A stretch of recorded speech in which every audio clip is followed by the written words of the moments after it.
Welcome back. Here we are with lesson number 73. I'd like you to start today with your legs on the wall, your head supported on the bolster.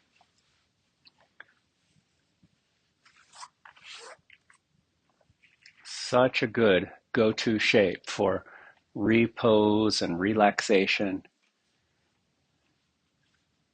The knees straight, and then you'll go ahead and wrap the arms around the end of the bolster. The T shape is an option.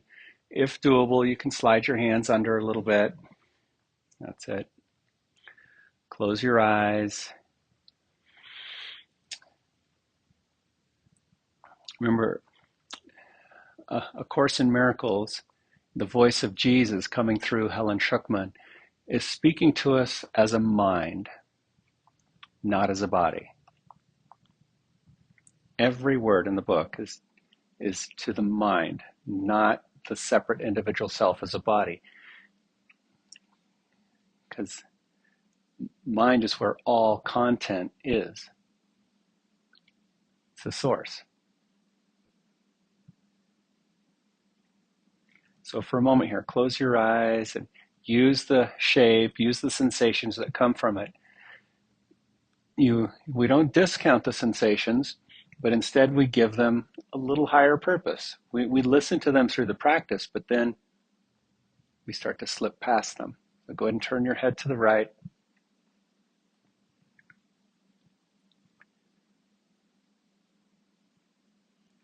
As bodies, we're separate. As minds we join, and yoga joins.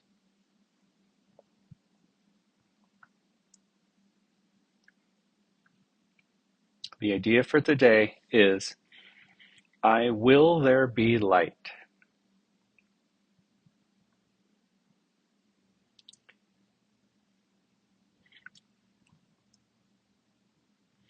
The ego wishes, Holy Spirit wills.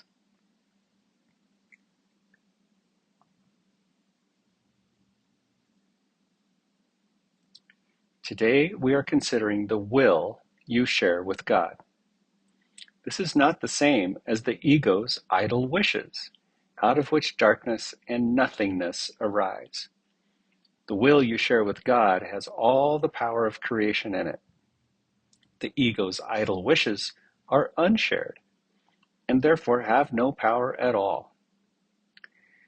Its wishes are not idle in the sense that they can make a world of illusions in which your belief can be very strong. But they are idle indeed in terms of creation. They make nothing that is real.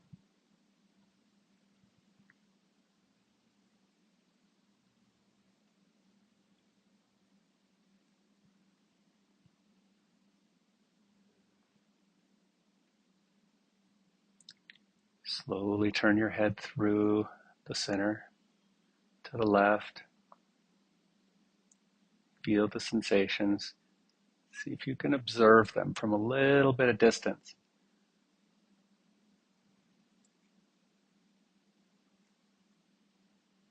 Beautiful.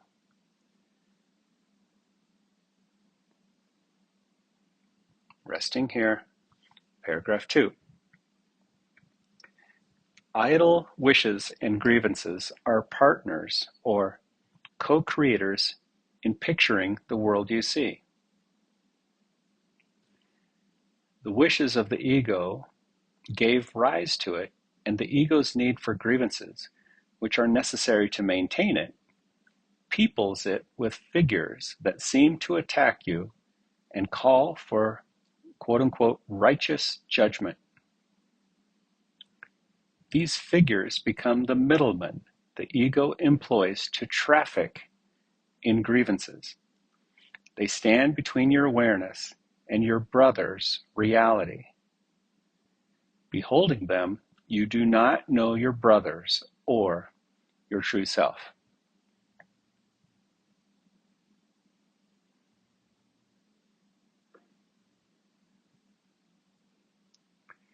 Think of the ego's wishes and grievances as being on a treadmill. You can imagine being on a treadmill. You could imagine a hamster on a treadmill. And it's just one grievance and wish, demand and judgment after another. And we can change the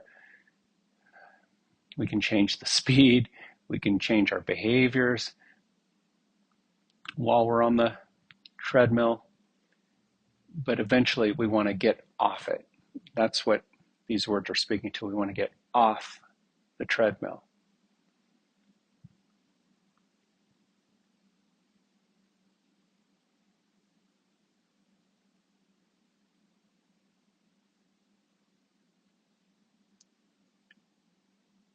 Bring your head back to the center.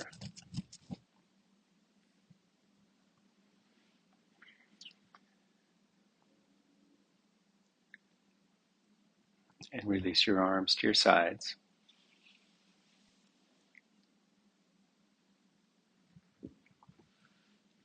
And bend your knees and push yourself back. You'll push back, but keep your feet near the wall. Knees will be straight. The soles of the feet against the wall.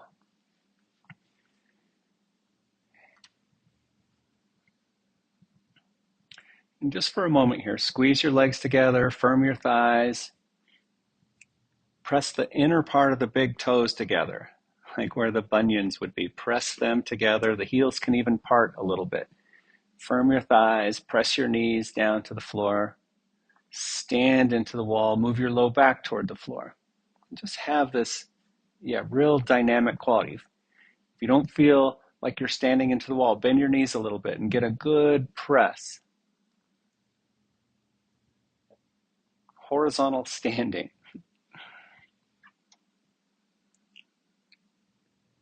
Okay, then rest and push back away from the wall. Just a few inches so you don't touch it. Relax your legs.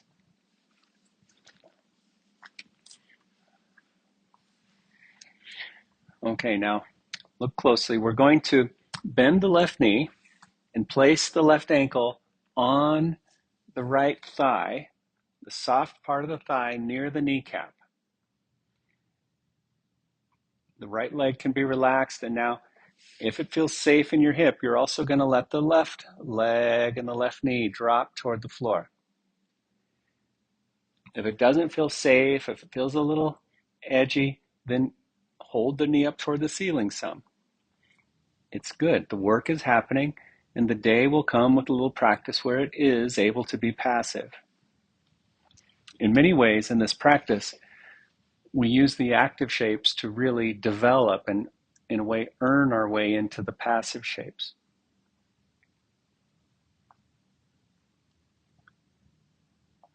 All right, so I'm going to read a little more.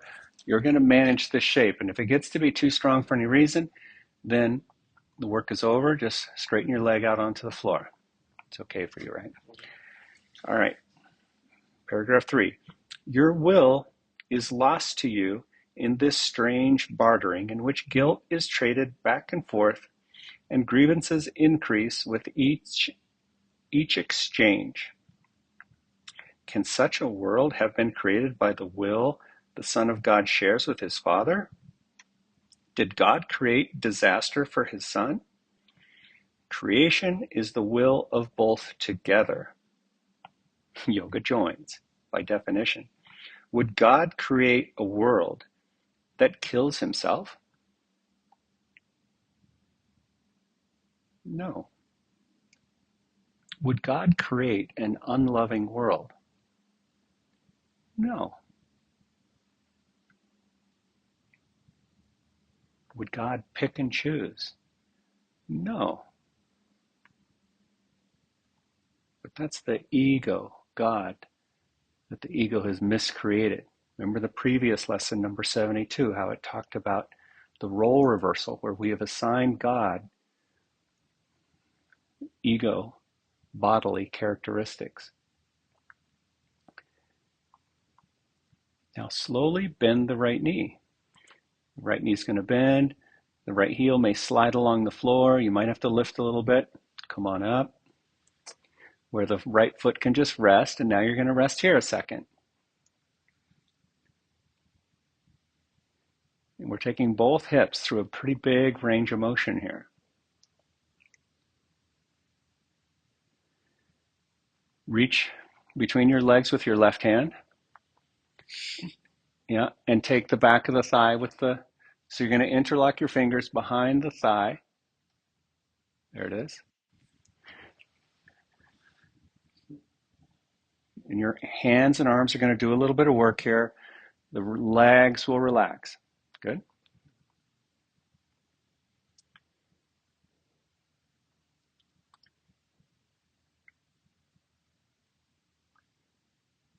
Today, we will try once more to reach the world that is in accordance with your will. The light is in it because it does not oppose the will of God. It is not heaven, but the light of heaven shines on it. Darkness has vanished. The ego's idle wishes have been withdrawn. Yet the light that shines upon this world reflects your will, and so it must be in you that we will look for it.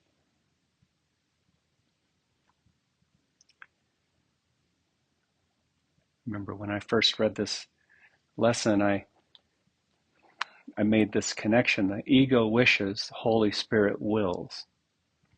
So I started catching myself and how often I would say, oh, I wish this or I wish that.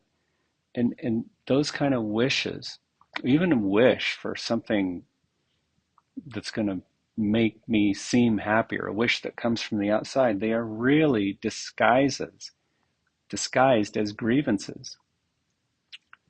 So I'd catch myself saying those words, and then I'd catch myself thinking those words, and then I would just wait and just smile at the insanity of the idle wish. And then what's left is God's will.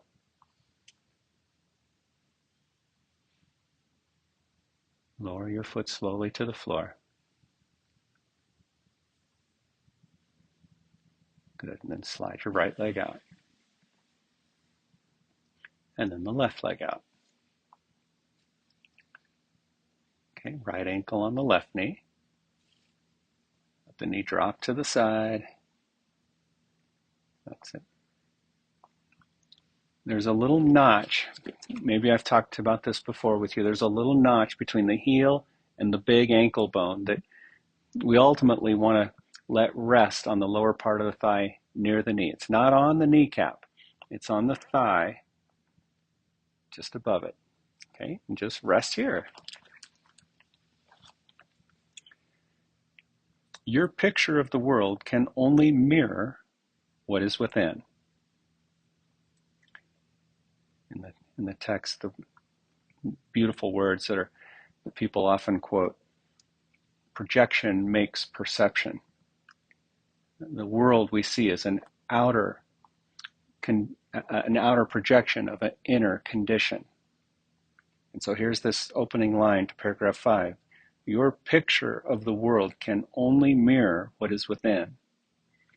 The source of neither light nor darkness can be found without. Grievances darken your mind, and you look out on a darkened world. Forgiveness lifts the darkness, reasserts your will, and lets you look upon a world of light. We have repeatedly emphasized that the barrier of your grievances is easily passed and cannot stand between you and your salvation. Remember the wispy cloud analogy, right? The reason is very simple. Do you really want to be in hell? Do you really want to weep and suffer and die?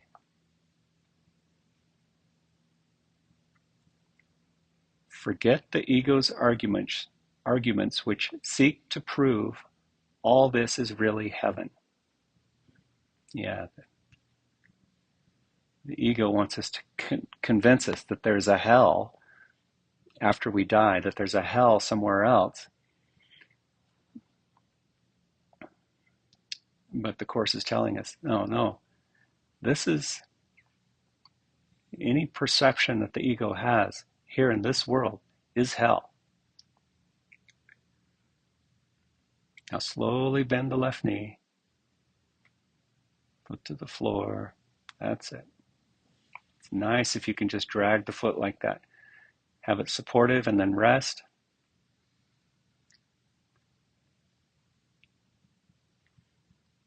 And then bring the left knee towards you. Interlock your fingers behind the left thigh. Cradling your leg here. It should be pretty passive.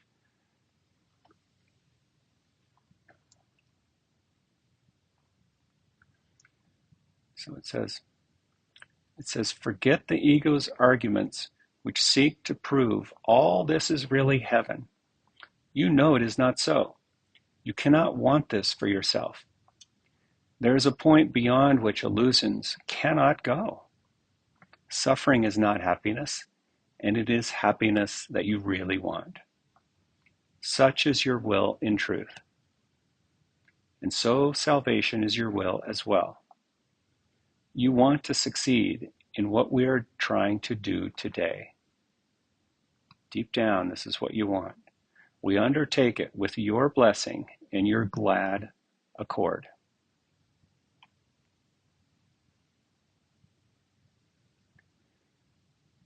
We will succeed today if you remember that you want salvation for yourself.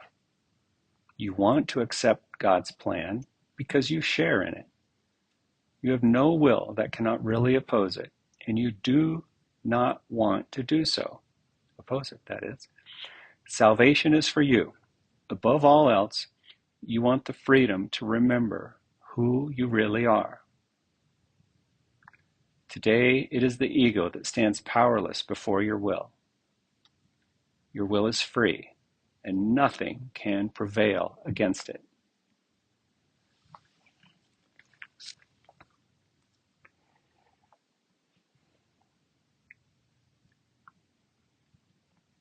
You lower your foot to the floor.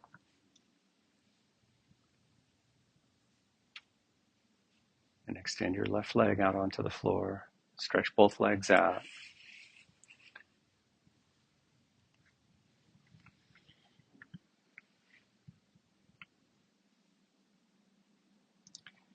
And the Course and the way these lessons go back and forth between just really showing us how insane the world is and how insane the ego thought system is. And then showing us what we really want and how and where the real change and where the real lasting peace and happiness come from. So it's this dance between these two things. It's kind of like a Shakespearean play. It just points out the tragedy so we can start to see it a little bit more as a comedy.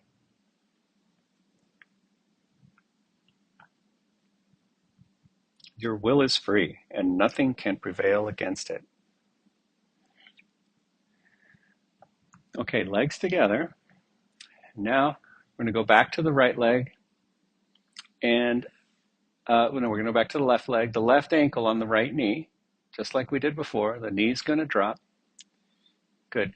Now, the right leg becomes active. Pull the right toes towards you, firm the right thigh, and then see if you can keep letting the left knee drop toward the floor some.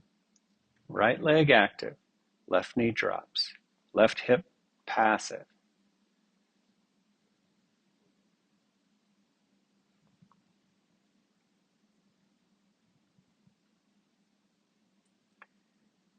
Okay, stay with this effort. I'm going to read a little more here.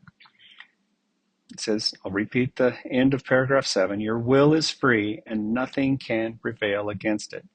Therefore, we undertake the exercises for today in happy confidence, certain that we will find what it is your will to find, and remember what it is your will to remember.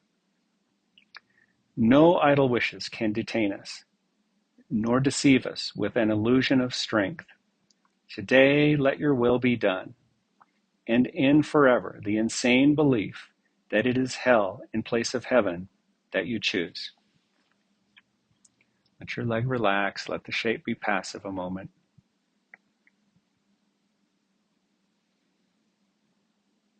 Yeah, It takes trust to let go of the familiar nature of the ego. Let go of the wishes and wants and slip in to true will. All right, just release the left leg. Right ankle over the left knee. Let the right knee drop. And firm the left leg. Toes to you. Press the left knee to the floor some. You just firm the leg. And it changes the sensation for just about everybody in the right hip. Keep letting the right knee drop to the floor.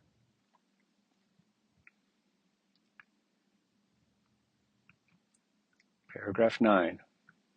We will begin our longer practice periods with the recognition that God's plan for salvation, and only His, is wholly in accord with your will. It is not the purpose of an alien power thrust upon you unwillingly. It is the one purpose here on which you and your Father are in perfect accord. See, that's yogic alignment.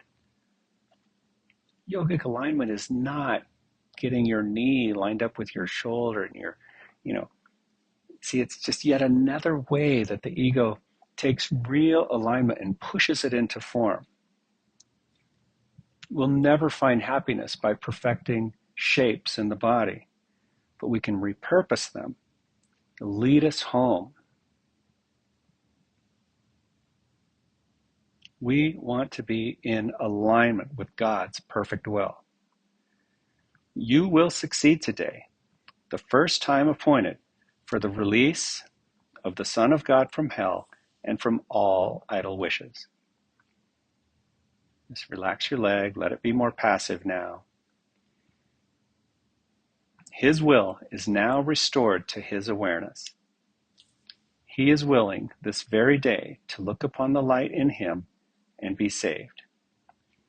The him and the he here is really the one shared mind, Son of God.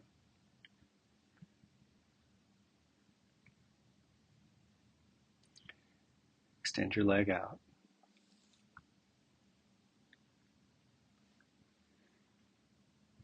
See, as a joined part, we are the whole. We're each doing our part, which makes us whole, which unites us with that which never could be separate. Like a little bubble on an ocean, little tiny bubble that thinks it's separate, but it's not. And then it lets go and it just merges. It doesn't have to pop at all. It is one with the ocean.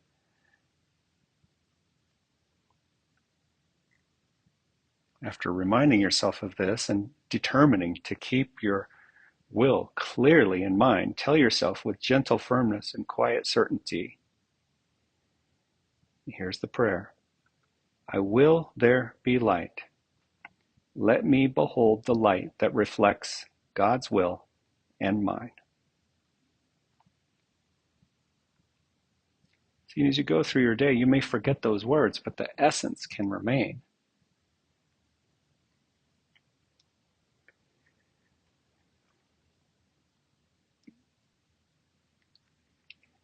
I will there be light. That's all you need right there. That joins. Let me slip past my idle wishes.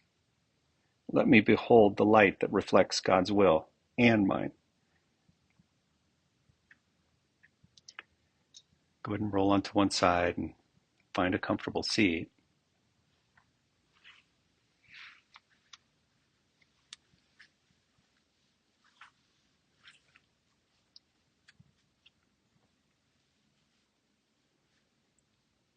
And close your eyes and I'll finish up the lesson here.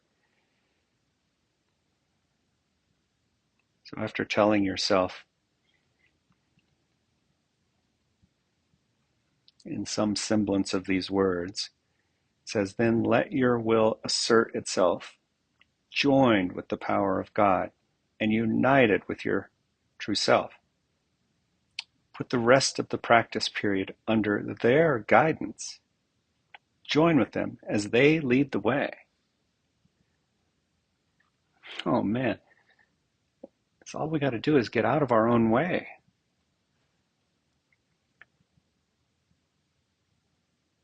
In the shorter practice periods, again, make a declaration of what you really want. You might say, I will there be light. Darkness is not my will. This should be repeated several times an hour.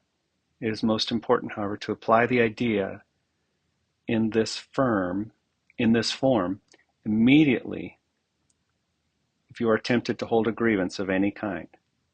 This will help you let your grievances go instead of cherishing them and hiding them in darkness. And there's how we're left.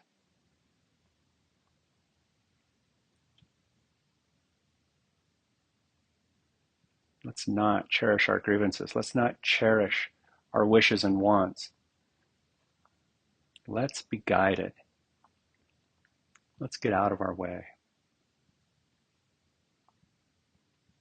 Bring your hands to your heart. I will there be light. Namaste.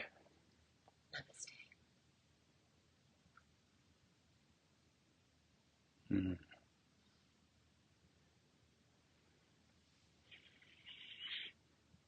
All right. Thanks, Lisa. Thank you.